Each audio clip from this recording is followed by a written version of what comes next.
question 2 on the solving area equations, what I suggest doing is going and drawing out the trapezoid and labeling everything that they gave us. They told us that there were 2 bases of both 30 and 40 feet, and that the area is 525 feet, and we need to work backwards to find the missing part, which is the height. So if I write down the formula for area of a trapezoid, there's a lot of multiplication in there, but there's also some addition inside of my parentheses.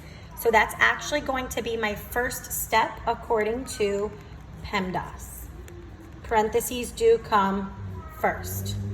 Okay, so when I go ahead here, I'm going to replace everything in my formula with information that they gave me.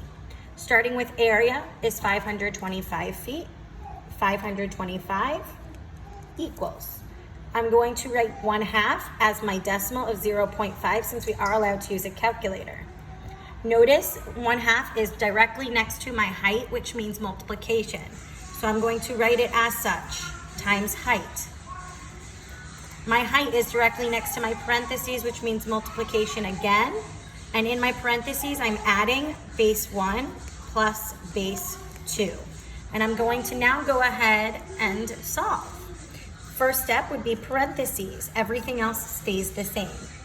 525 equals 0.5 times height times 70.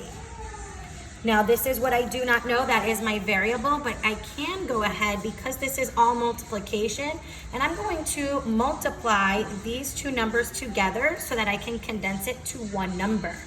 Using my calculator, if I multiply these 2 together, it would give me 35 times the height equals 525. Now you should know from here, the last step is the inverse of multiplication, which is to divide. And feel free to use your calculator to solve from there.